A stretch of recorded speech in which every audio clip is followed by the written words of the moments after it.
Buenas tardes, hermanos. Sean bienvenidos. Mi nombre es Juan Pablo. De Rafael Velasco. Y ahorita tenemos a unos invitados muy especiales que van a tocar el tema de las costumbres dentro de la iglesia. Si se quieren presentar.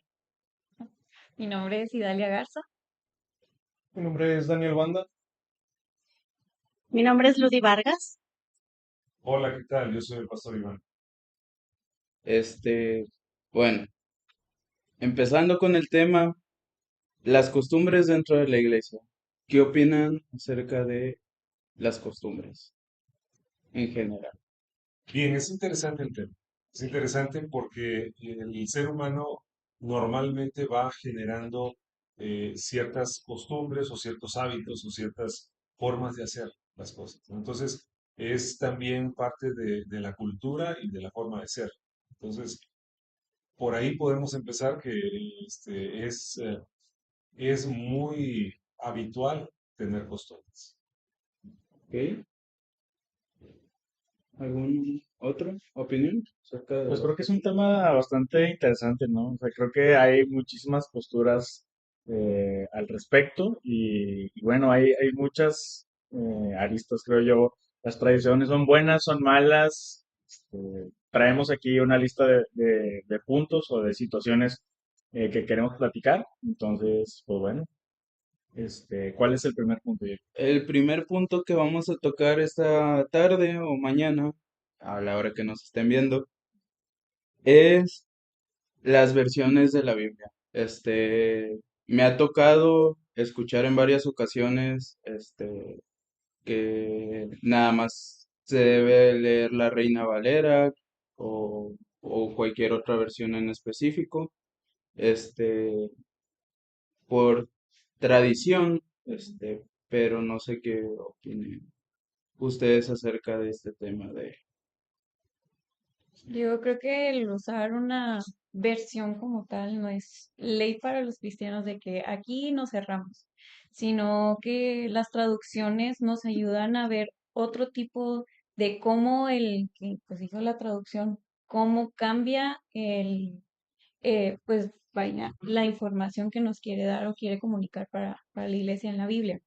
Ahora, la Reina Valera pues sí tiene una historia que es pues muy fuerte, todo lo que tuvo que conllevar, pues sangre, hubo mucho persecución y pues se puede para lo mejor para los que saben la historia es como que un cariño especial para esa versión que se dio.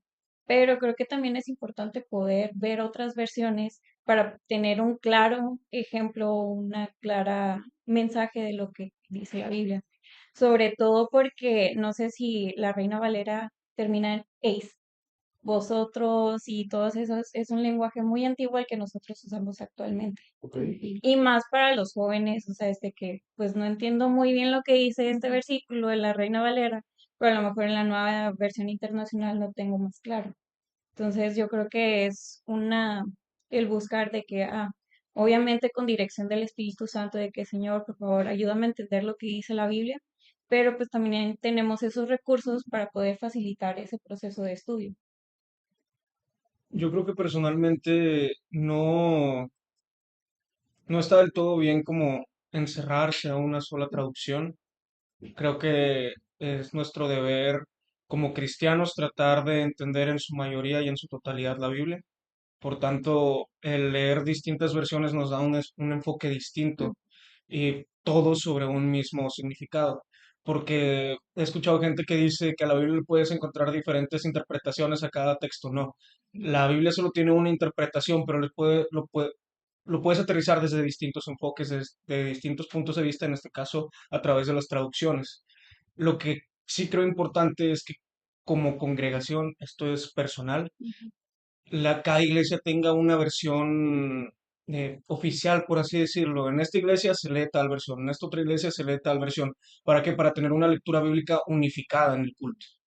Para que si el pastor está leyendo adelante la NTV, toda la iglesia esté siguiendo la NTV y no esté batallando mientras unos traen, no sé, NBI, otros traen la Reina Valera, etcétera. Eso que mencionabas de la Reina Valera, que es un lenguaje antiguo, ese tipo de castellano en lo personal a mí me gusta. A mí me gusta mucho ciertas palabras que utiliza la Reina Valera.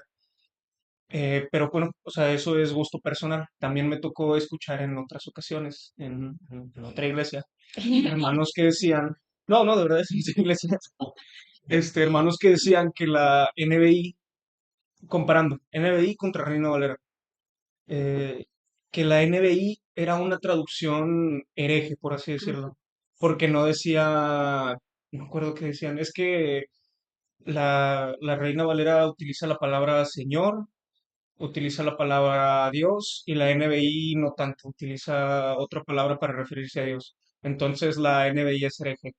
Entonces, eso pues realmente no es, o sea, no hay que poner a competir a las versiones de una es mejor que otra. Hay que, cada quien lee por gusto, por qué se le facilita más, por a lo mejor me gusta más esta traducción como dice ciertas cosas que esta otra, pero no hay que ponerlas a comparar de esa manera de si una verdaderamente es enviada de Dios o no, o si una es más cristiana que otra, porque no es así, es una Biblia, pues, es la Santa Biblia. Así es. Y bueno, yo creo que todos los traductores pues fueron inspirados por Dios, ¿no? Entonces, y como decía Idalia, o sea, cada quien le dio un enfoque diferente o de acuerdo al mensaje que quería transmitir. Entonces, también estoy de acuerdo con Dani en cuanto a en la iglesia, o sea, como que sí nos acostumbramos, o al menos yo, a leer la Reina Valera 60, pero más bien para que todos leyéramos lo mismo y así, si el pastor está leyendo y para hacer unas lecturas bíblicas al unísono, ¿no? Pero creo que ya en lo personal o en lo íntimo, en nuestro devocional personal, pues sí es muy importante el tener varias versiones, el leer Reina Valera 60, pero a lo mejor comparar, no compararla, sino más bien entenderla mejor con otras versiones y de esa manera tenemos un mensaje mucho mejor que nos llegue. Y es cierto, a algunos jóvenes tal vez no entiendan el lenguaje antiguo, a otros les gusta el lenguaje antiguo, pero es muy importante también pues pensar en ellos al estarles compartiendo. O pienso en los niños también. O sea, cuando uno está compartiendo a los niños, pues a lo mejor ese de vosotros sois, o sea, por ejemplo, vosotros sois la luz del mundo. Entonces, el vosotros, el sois, cámbialo un poquito, es la misma, el mismo mensaje, pero algo que ellos lo puedan entender. Entonces, no es como que vamos a enfocarnos en esta versión y esta es la santa versión. Entonces, es más bien para unificar en cuanto a lectura, pero sí al tratar de estudiar o de enseñar, ver qué les acomoda a cada uno de los que estamos compartiendo. Ujú. Es interesante el tema porque efectivamente lo que decía Daniel, hay quienes descalifican ciertas traducciones de la Biblia, pero eso lo hacen quizá para favorecer su punto de vista de cuál sería la mejor traducción. Dentro de las cualidades de la Reina Valera 1960 es que es una traducción un poco más literal, va buscando eso, el, el ser más literal desde los textos originales al español. Otras traducciones no están buscando eso, sino que están buscando más bien el entendimiento de conceptos, pensamientos. Entonces el traductor no se concentra tanto en hacer una traducción literal, sino más bien una comprensión del significado de ese pasaje. Entonces, pero ¿cuál entonces sería mejor? Y no tiene sentido hacer esa discusión, porque la realidad es que cada uno de los trabajos de traducción es sumamente valioso. Es como decir, cuando estamos viendo, leyendo una obra literaria o viendo una película o algo así, queremos comprender mejor algún significado, entonces tal vez sí conviene no quedarnos solo con una traducción, sino escuchar dos o tres hasta entender un poco mejor. Ah, bueno, lo que quiere decir el autor o lo que dijo el autor original es esto. Ahora, la Biblia Reina Valera 60 tiene más arraigo porque tiene más tiempo también. Fue publicada, fue con conocida como la Biblia del Oso, Ujú. traía un oso en la portada. Fue publicada en Basilea, Suiza, el 28 de septiembre de 1569. Entonces, tiene más de 4 siglos. Y por lo tanto, tiene mucho tiempo siendo usada dentro de las iglesias.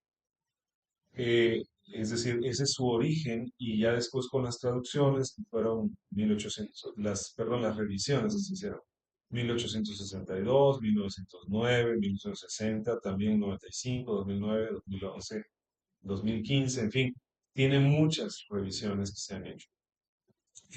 Pero esta de 1960 fue tal vez la que tuvo mayor difusión y sigue teniendo hasta la fecha. Pero no quiere decir que sea la única Biblia eh, mejor o mejor traducción o todo esto. Eh, Hay algunos otros asuntos técnicos que podríamos mencionar. Por ejemplo, ¿qué textos usaron Reina y Valera para traducir? ¿Qué textos han usado las nuevas traducciones o las traducciones más actuales? Desde luego también ver el lenguaje, ¿no? Ya no hablamos como en 1960, ya el lenguaje ha cambiado. Sin embargo, lo que sí podemos decir es que es una de las mejores traducciones. Vale la pena. Mm. Y es también por tener más tiempo, eh, esa traducción, pues es una de las más conocidas. O sea, tenemos textos de la Biblia que recordamos de esa traducción. Inclusive las personas que no son cristianas recuerdan pasajes ahí de esa traducción, ¿no? Porque pues fue ha sido muy difundida y ha estado por mucho tiempo. Entonces vale la pena decir por qué esa traducción. Sí es cierto, hablando del tema del programa, sí es cierto, es como una costumbre tener esa traducción muy presente, pero es porque tiene una historia de muchos años, ¿no? Dentro de las iglesias cristianas evangélicas. ¿Que se pueden usar otras traducciones? Yo digo que sí. Yo acostumbro a leer las otras traducciones en español de principio a fin, ¿no? De Génesis hasta Apocalipsis, voy leyendo capítulo por capítulo, porque no se me hace correcto criticar una traducción sin haberla leído. Y hay quienes hacen eso, de lo que decías, Ujú. Daniel.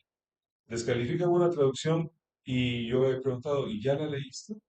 Y me dice, no, no, es que fulano de tal dice esto, o perengano, o este versículo dice tal cosa. No, no te quedes solo con un versículo. Lee toda la traducción y entonces puedes decir, ¿vale la pena o no vale la pena? Ujú.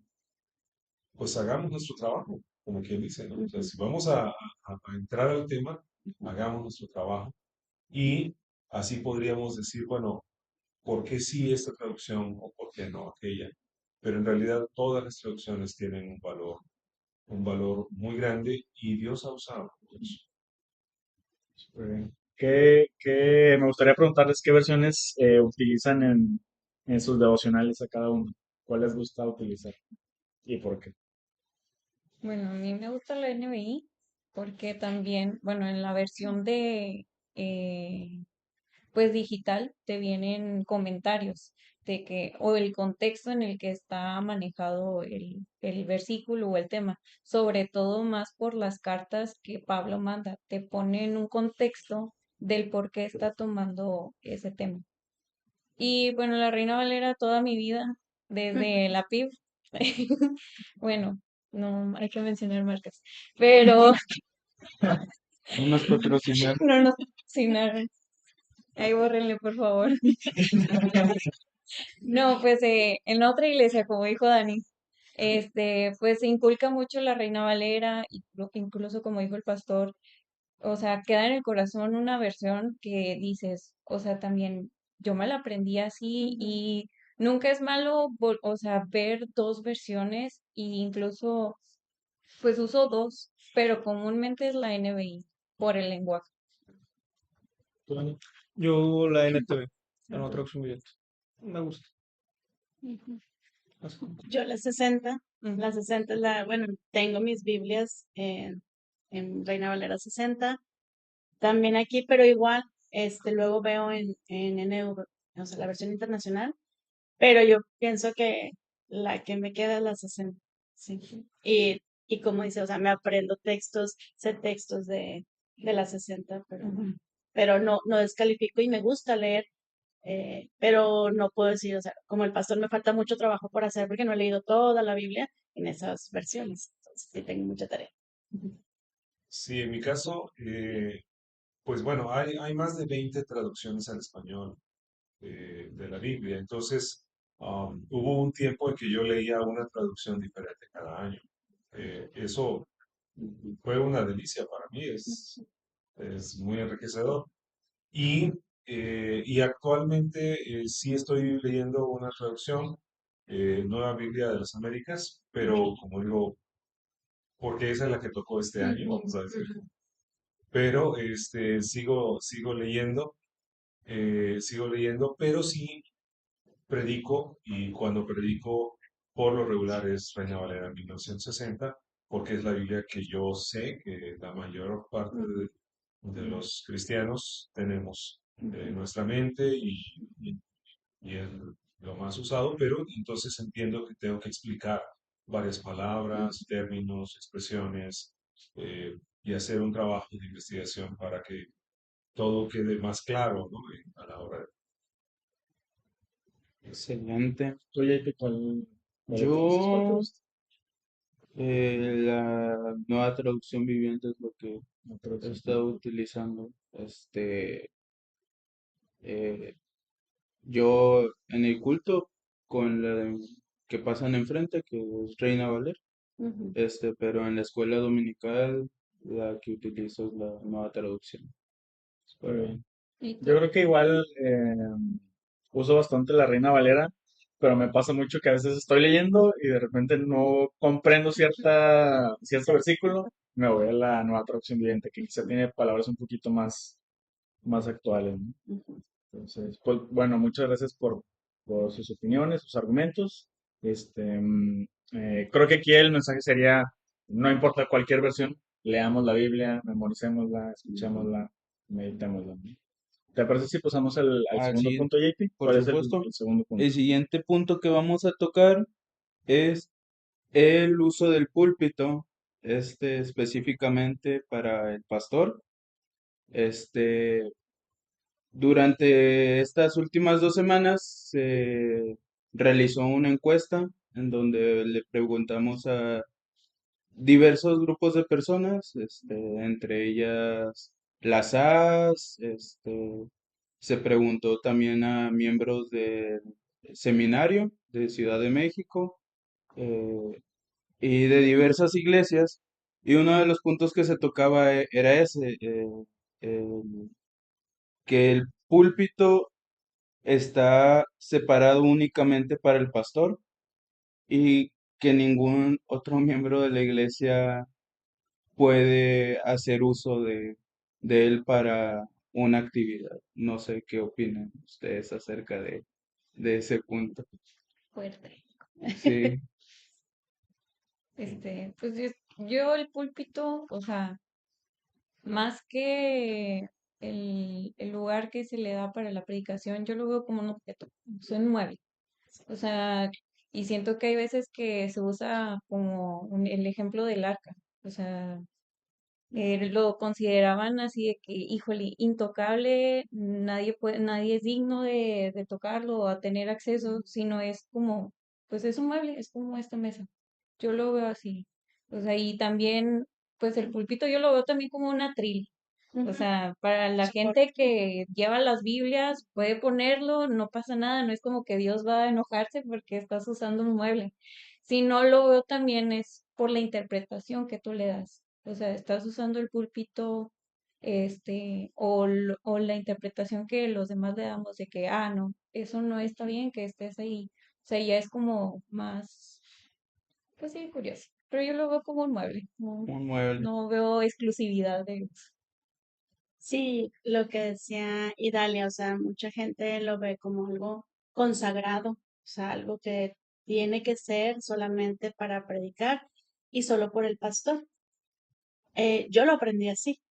Y a mí se me hacía muy raro y hasta en ocasiones incómodo. Bueno, yo fui promotora nacional de las niñas, entonces pues viajaba y parte de lo que hacía era parte de, además de graduar a las niñas, pues me invitaban a compartir el mensaje, que, que de repente es, bueno, ¿cómo vas a compartir tú el mensaje, mujer? Y no sé, a lo mejor luego lo vamos a tocar, pero en cuanto al púlpito, pues yo veía y era para, no era para la reunión de mujeres, sino era para la iglesia.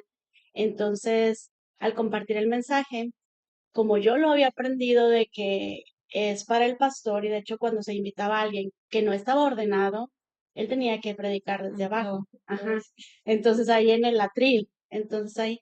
Entonces yo lo aprendí de esa manera y cuando me invitaban a hacer eso, pues era de que, bueno, ¿dónde voy a ponerme? ¿Me puedo poner aquí? No, hermana, súbase.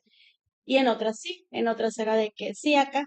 Entonces, de las dos maneras, te estoy hablando de que es de diferentes, por la cultura, diferentes partes de la República. Entonces, como que se aprende de esa manera y uno lo aprende y hasta me sentía incómoda de usar el lugar destinado al pastor para compartir el mensaje.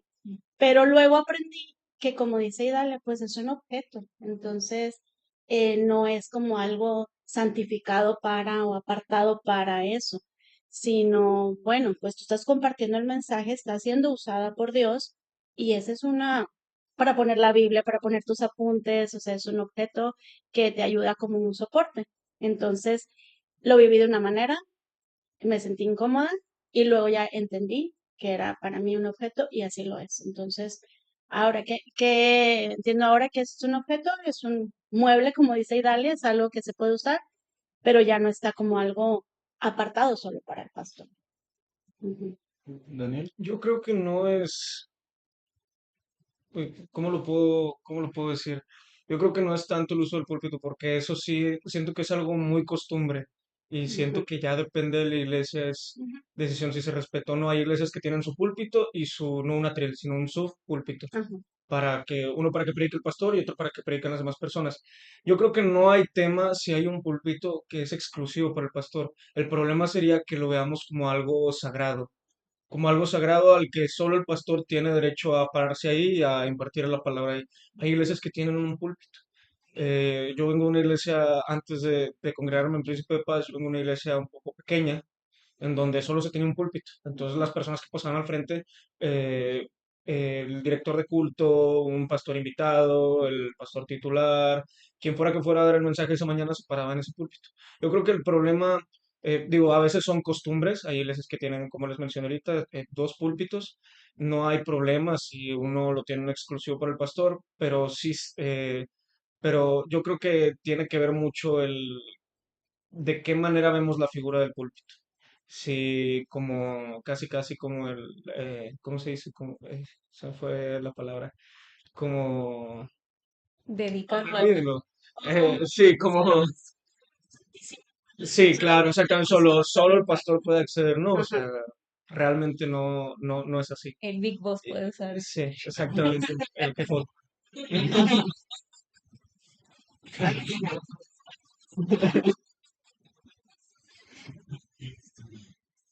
Creo que es interesante el tema, aunque tal vez, como todavía faltan algunos otros, Ujú, no ocupar tanto tiempo en esto, pero sí mencionar algo.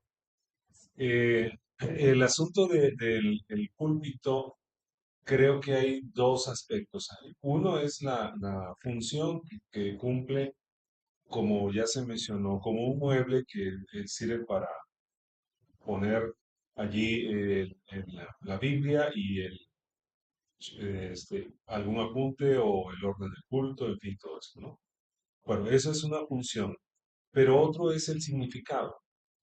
¿Qué significa? Y ese es quizá el tema, vamos a decir, sensible para algunas personas, porque el púlpito significa el lugar desde donde se escucha el mensaje de la palabra de ujú, Dios. Entonces, De hecho, cuando se invita a un predicador o llega un pastor a una iglesia, en algunos casos se entrega el Ujú, púlpito como un símbolo ujú, de que ahora es la persona responsable de que en ese lugar y desde ahí se predique la palabra de Dios y solo la palabra de ujú, Dios. Y que no se use para algo que no deba ser así. Entonces, ya ahí se le carga un significado. ujú. Eh, ese el púlpito entonces llega a representar o es un símbolo de que debe ser predicada la palabra de Dios en ese lugar. Pero más allá de eso, más allá de eso, cada iglesia tendrá que decidir eh, cómo quiere tratar ese tema. No, lo que estoy diciendo es que en la Biblia no encontramos que tiene que ser de cierta forma. Y más bien me voy a la idea de pensar en el Señor Jesús. El Señor Jesús usó un mueble, un llamado púlpito para predicar. Ujú. Pues no, ¿verdad? O sea, ¿dónde enseñaba Jesús? ¿Dónde estaba? En el monte, en En la barca, el camino, en la barca. Sentado. Sí, o sea, entonces realmente es extraordinario lo que Cristo ujú, hace. Cristo no se limita ujú, a un mueble o a un espacio específico, sino el Señor Jesús usa todos los espacios posibles, ¿no? Inclusive se le acusaba, ¿no? Es amigo de publicanos y ujú, pecadores. ¿Por qué? Pues porque comía ahí, ujú, se metía y estaba dentro cuando estaban las demás personas. Eso es genial. Ujú, Eh, Obviamente también él enseñó desde la sinagoga y lo hizo de manera extraordinaria, pero no solo en estos espacios reservados, ¿no? Sino que usó todo el lugar. Pues necesitamos más seguir el ejemplo de Cristo, que, que como decía aquel gran predicador, ¿no? Mi, mi capilla es el mundo, o sea, ujú, eh, mi parroquia es el mundo, ujú, porque no estamos eh, delimitados solamente a ese espacio. Tendríamos que estar predicando el Evangelio de Jesús en todo el lugar, igual que Jesús. Entonces, vale la pena quizá más que seguir solamente una costumbre, sí, ir al ejemplo de Cristo. ¿Qué hizo Jesús? Excelente. Muy bien. Pasamos al tercer punto, si les parece. Esta es una sección donde incluimos ciertas costumbres o tradiciones que se tienen en el momento comúnmente de alabanza. Algunos ejemplos incluyen estar de pie al momento de cantar o de leer la Biblia, ser selectivos con los instrumentos que se tocan en la alabanza y no aplaudir durante los cantos. Entonces quisiera preguntarles qué piensan acerca de este tema. ¿Hay alguna costumbre o tradición que esté bien en todos lados y en todos los contextos? ¿O hay algunas que dependen del contexto? ¿Qué piensan acerca de esto? mm, Bueno, ya que me seguiste, nada, es cierto. Bueno, el primer punto es el pararse en la adoración o leer la Biblia. Digo, yo creo que no es tan necesario que cuando cantemos o cuando leamos estemos de pie. Pero en la iglesia se hace porque pues para que todos estemos y nos sintamos libres. Pero la adoración también lo puedes hacer en cualquier posición en la que tú estés. O sea, puedes estar en tu lecho de muerte y tu adoración ahí está. Puedes estar sentado en la congregación y estás adorando. Incluso no es la verdad, la adoración es en la posición en la que el corazón está. en la posición en la que tú te presentas ante Dios, indignamente, arrodillado ante Él, y no necesariamente físico, sino cómo estás entregándole esa adoración a Dios. Ahora, también, pues nos vamos de que, imagínense, pues en la iglesia, de que hermanas que batallan para pararse, o hermanos que no pueden caminar, o hermanas mayores que batallan con sus piernas y dicen, por reverencia al Señor, levántense. Y ellos que no pueden, no se pueden levantar, entonces no son reverentes, no, al contrario es la adoración o en el motivo que estamos entregando nuestra alabanza al Señor o en la situación que estamos leyendo la Biblia, eso es lo importante que debemos de, la verdaderamente importante de cómo estás haciendo las cosas. Ok. Bueno, tengo un comentario así bien interesante. Estaba leyendo hace poco el libro de Nehemías y dice en Nehemías capítulo 8, versículo 5, cuando se da esta búsqueda no solamente de levantar los muros, sino también de levantar el espíritu y el corazón del pueblo. Se invita al sacerdote Esdras y dice que Esdras es 8.5 de Nehemías, Reina Valera 1960. Esdras abrió el libro a la vista de todo el pueblo, pues él estaba en un lugar más alto que todo el pueblo. Y cuando lo abrió, todo el pueblo se puso de pie. Es interesante eso, ¿verdad? Por el tema que estamos mencionando de esto de estar de pie. Creo que, creo que la idea de estar de pie es de guardar una reverencia en ese momento. Que tenga que ser forzosamente, no, porque este versículo no es normativo. Es decir, no es un versículo que esté dictando una norma que debamos cumplir. Que lo hizo el pueblo, sí, y que es interesante que Esdras estaba en un lugar más alto como en una plataforma. Pues era por funcionalidad, ¿verdad? Para que todos pudieran verlo, escucharlo. Pero en el caso de estar de pie, sí, tuvieron este ánimo y se pusieron de pie. Y guardaron reverencia con eso, sí. Pero que eso sea normativo para que todos lo tengamos que hacer, no. Sin embargo, eh, se ha hecho costumbre, ¿verdad? Este es el punto. Este, que sí se ha hecho costumbre y ha quedado en el pensamiento de muchas personas que tiene que ser de esa forma. Pero no, no necesariamente, porque si este versículo fuera normativo, entonces tendríamos que poner como normativo el versículo siguiente. Dice, entonces Esdras bendijo al Señor, el gran Dios, y todo el pueblo respondió, amén, amén, mientras alzaban las manos. Entonces tendríamos que alzar las manos.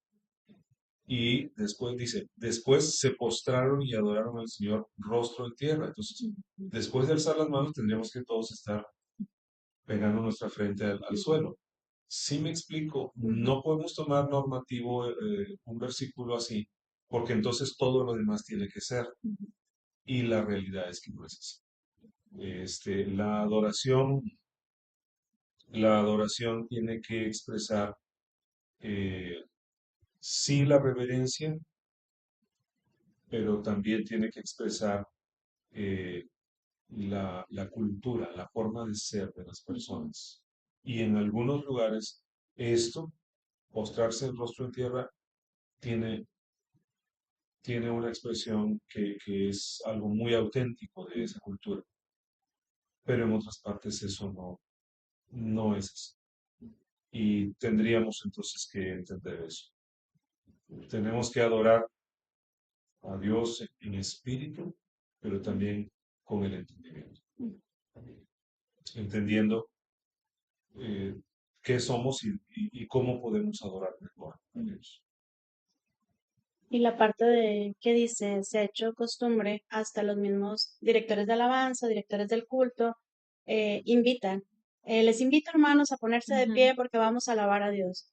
hermanos, pongámonos de pie para leer la palabra de Dios. Entonces es algo que se ha hecho costumbre y ya lo hacemos, o sea, como que ya en automático nos levantamos cuando ya va a empezar la alabanza, cuando vamos a leer la palabra.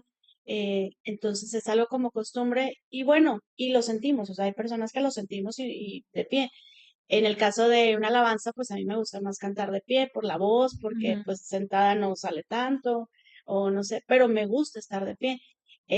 Lo otro que se mencionaba de aplaudir o alzar las manos o algo, ya siento que eso ya va más del corazón, o sea, ya en tu sentir cómo alabas a Dios y que no esté mal aplaudir ujú, si sientes aplaudir, que no está mal si levantas las manos, si sientes en ese momento levantar tus manos, postrarte, no sé, pero si lo haces porque todos lo hacen o no lo haces porque nadie lo hace, ahí entonces es, bueno, examínate, o sea, cómo está tu alabanza, o sea, porque sí, si bien en una congregación, en un culto, venimos a alabar todos juntos, cada uno alabamos de diferente manera, porque es no sé, en ese momento, cómo quiero expresar esa alabanza a Dios. Entonces, no es que esté mal, no es que esté bien, sino es como tú llevas tu alabanza o tu adoración, tu reverencia al Señor. Pero como decía, me llamó la atención lo que ya dijo Idalia, que no es que estemos físicamente de pie, arrodillados, sino cómo está tu corazón realmente. O sea, cómo está tu actitud de corazón, cómo alabas o cómo adoras al Señor. Eso es lo que quería contar.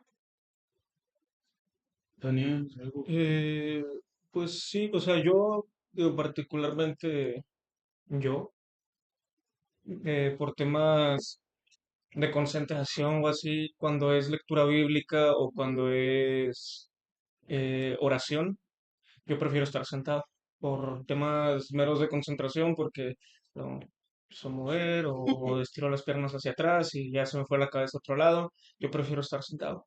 La oración, no. La oración pues es algo más activo y sí tengo, incluso como mencionó usted, hermana, pues por la voz, por estar siguiendo la lectura, digo, la letra en la pantalla, por no solo por reverencia, sino, Ujú. digo, haciendo hincapié en que es algo más personal, cómo lo siente uno y cómo prefiere uno sentir esa adoración y cómo se siente más como uno con ello. Eh, en otros temas como levantar la mano o gritar, o hay gente que empieza a veces a cantar más fuerte o que empieza a hacer oración durante la alabanza. Digo, yo creo que es cuestión de cada uno. Personalmente, yo pienso que aunque uno esté enfocado en su adoración, pues hay cosas hay contexto, hay cuestiones del entorno, pues que sí a veces, aunque por más que enfocado que esté uno, pues sí llega como a Ajá. distraernos. Yo creo que mientras sea, se me fue de nuevo la palabra, mientras sea algo más, no discreto, por así decirlo, porque aplaudir no es discreto, cantar no es discreto, pero mientras sea algo más personal, más íntimo de uno propio con Dios, no le veo nada de malo. Excelente. Yo sí quisiera tocar el tema de los instrumentos. Ah, sí. Digo, Sí. nada más, historia del piano. El Ujú. piano ahorita es lo glorioso que puede tener la adoración en las iglesias bautistas cristianas. Pero antes el piano era lo peor que podías meter en una iglesia porque era dedicado o se escuchaba en las cantinas. Ujú. Entonces, pues ya tuvimos acceso al piano. Incluso antes estaba tachadísimo el piano porque era puro órgano en las iglesias. Bueno, ahora, revolucionando, pasan los años, ahora lo tachado son las baterías. Y incluso todavía hay iglesias que dices, no, ¿cómo puedes meter una guitarra eléctrica? ¿Cómo puedes meter una batería? ¿Cómo puedes meter, no sé, el cajón o algo? Un Pero acordeón. un acordeón, que a mí me encanta el acordeón, no sé por qué Ujú. no lo tocamos aquí, muy A mí regio. que Pero el tema es que son instrumentos que nos guían a la adoración a Dios.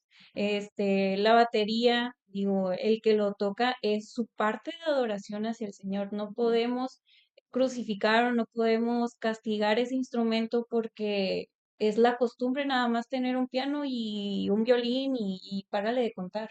O sea, todo instrumento que alaba al Señor y eso es nuestra forma de alabar al Señor.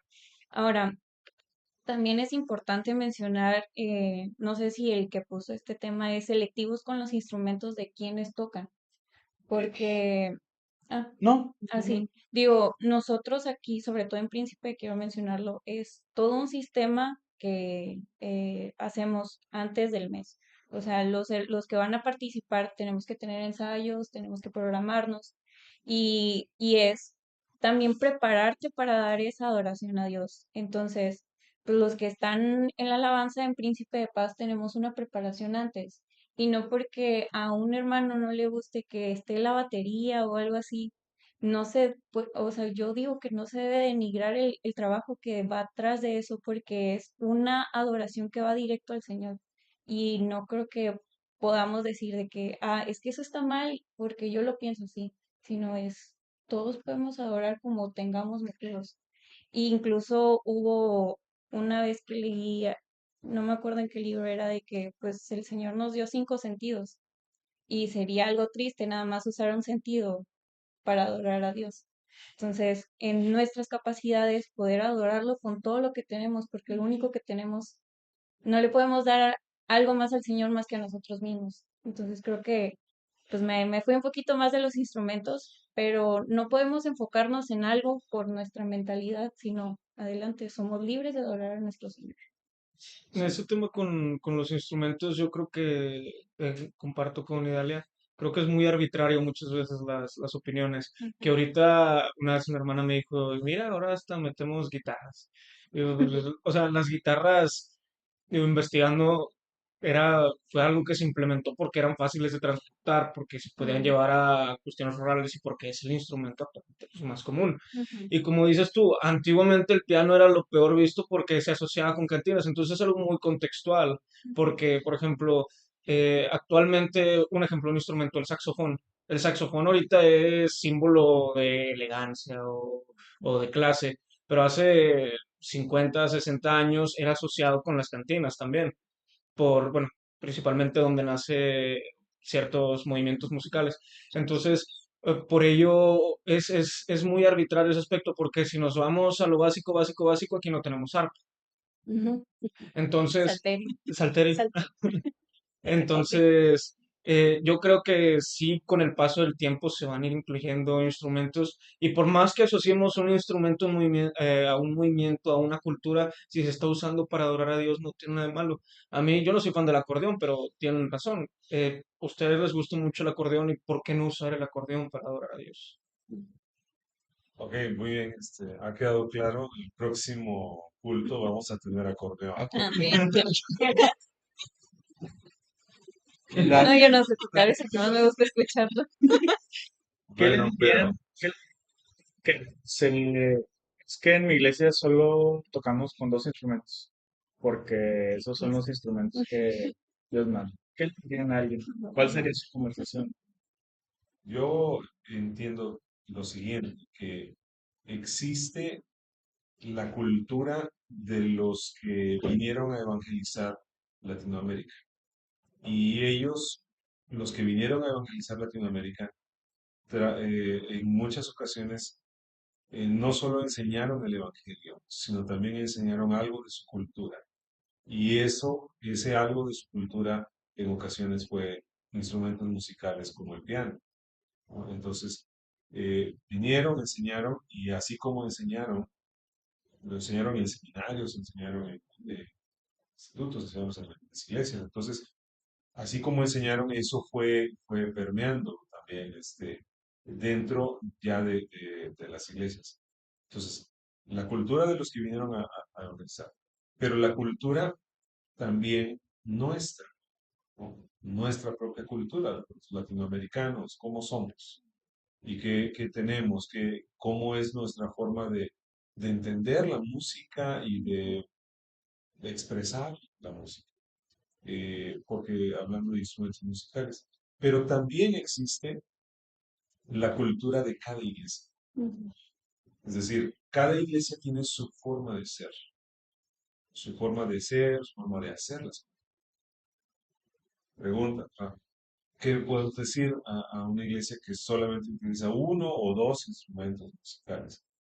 Bueno, uno, respetamos su cultura, respetamos su forma de ser, pero dos, probablemente esa iglesia también ha sido llamada a alcanzar a otras personas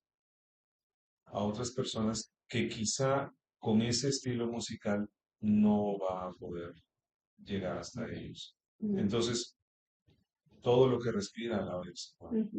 ¿Cómo podemos llevar el mensaje de Dios para que todo lo que respira alabe al Señor? Tal vez tenemos que hacer algunos ajustes. ¿Cómo hacer los ajustes? ¿En qué manera hacer los ajustes? ¿Cómo seguir eso?